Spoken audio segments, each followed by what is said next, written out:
Cajun Shrimp Alfredo. We're gonna make the pasta, we're gonna make the sauce, we're even gonna go pick the shrimp. Shrimp tree. Let's make that pasta. It's just eggs and flour. Let's see if I got it.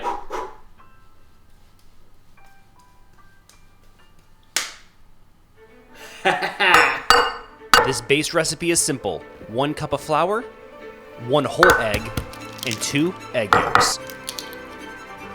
Now don't go tossing this. It's good stuff. Go make yourself an egg white omelet or, a salt baked steak. Some deep cuts there. A bit of salt, just something a little extra. Using some roasted garlic salt on this one for some extra pizzazz. It's just this simple. Slowly beat the eggs and mix in that flour over time, working it together. I like to use a bench knife and a fork, and then once you get to the point where you can use your hands, use your hands. It's really important to get a good feel of the dough, and we're gonna find out why right here. This is why it's so important to roll pasta dough by hand. It's winter time right now, so the air is a little bit drier, so this pasta dough is coming out quite dry. I have a little bit of this egg white left over. I'm going to add a little bit of this there just to loosen it up a touch, just so I have my nice pliable dough I can work. Just a tablespoon of those egg whites and we are back in business. Nice and pliable, this dough is looking good. Once it's smooth, we're gonna wrap it in cling wrap and get it into the fridge. This is gonna allow that gluten to rest. Let it rest for 30-45 minutes just while you clean up the kitchen. The pasta machine. This is where it's at. Now you're gonna wanna get yourself a good one of these. It's gonna make your life so much easier. Everybody gets like that cheapo one from Bed Bath & Beyond on their wedding registry. I've had it, it sucks. This is not a sponsorship, but this one is from Mercato Pasta. They make amazing pasta stuff, high quality, right out of Italy. I bought this with my own money. It's just really stinking good. It comes with the roller, comes with 2 cutters, just some basic shapes, but they have lots of options to upgrade this. Let's roll that pasta out. This is actually really simple. You're just gonna start wide and gradually go smaller. This does have a clamp. I'm just not clamping it down so I can give you guys like the best angle while I'm doing this. But basically, just wanna keep everything nice and dry. If it gets too wet, it's gonna stick. Start at the biggest setting and then work your way down. In the beginning, give it a few folds. That's gonna strengthen it and be really important for later on. I just did a real basic tri-fold there. With the struggles we had earlier with it, I'm not gonna need a whole lot of flour, just because we're starting with a pretty dry dough. But if this is the middle of like summer, or it's like really rainy, or you live in a climate like that, you might need more flour as you do this. As you give it that tri-fold, get those straight edges on the outside, that way you have a nice smooth sheet going through. This will be my last tri-fold, and it's about the width of the actual machine itself. There we go. Now we're gonna start going down in size. There is a little trick where you can loop the dough around. That way you just kind of keep progressively going smaller and smaller and you never have to reset it. I don't like doing that only because you have to work with so much dough at one time. I would prefer to work in smaller pieces that are already cut to the length that I really want my pasta to be.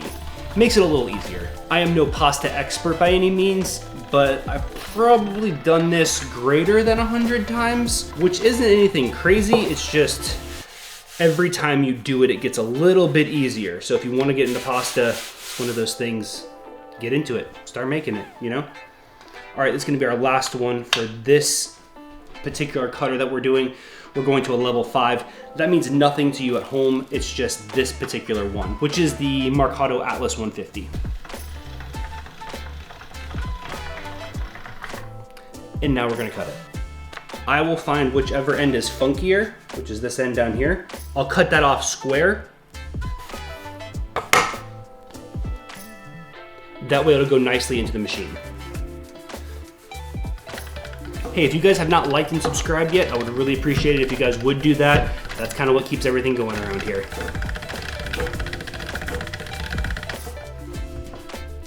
When it gets almost to the end, just got a little flap here, I like to grab it.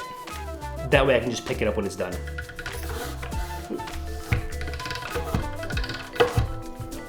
Let's see. There's our pasta.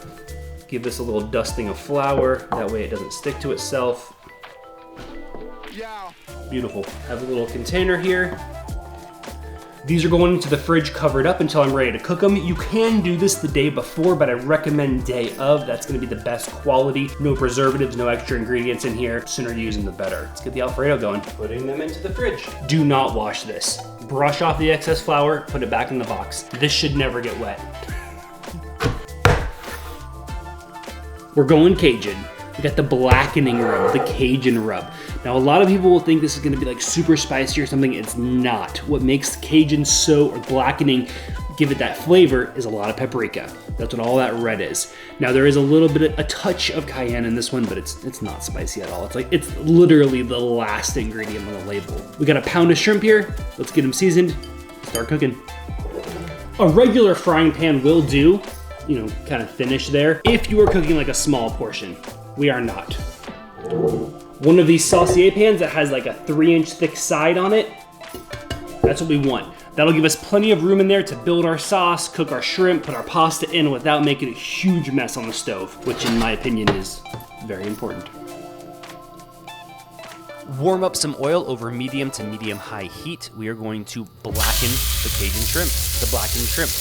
Really just get a good sear on each side. You want to fully cook these. We're not throwing them back in later.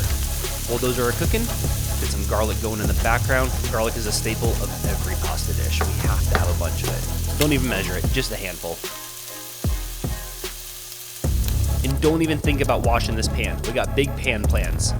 Only pans. We here at the Kitchen Whitelaw only use the finest of ingredients. Deglaze the pan with a cup of your finest vintage.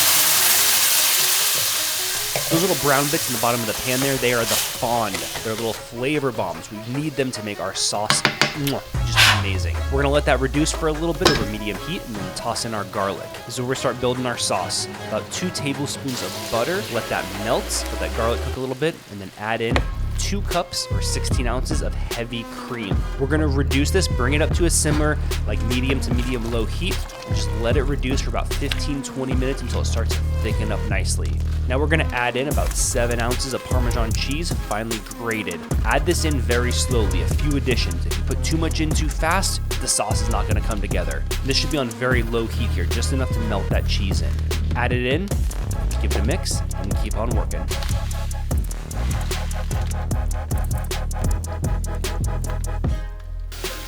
This pasta cooks so fast, I don't even think about dropping it in until the sauce is completely done. We're gonna get it in that boiling salted water for 2 minutes. That's it.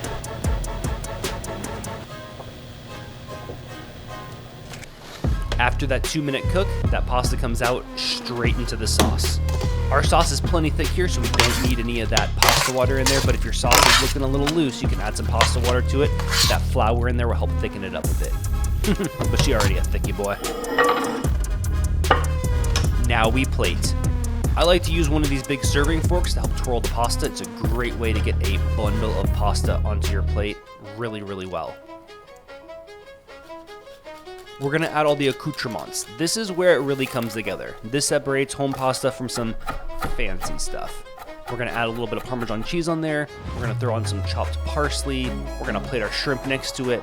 I like to have these separate because I leave the tail on so they're a little fancier looking. If you mix them all in, it's not quite as good. And then just finish with some more Parmesan. Can never beat that.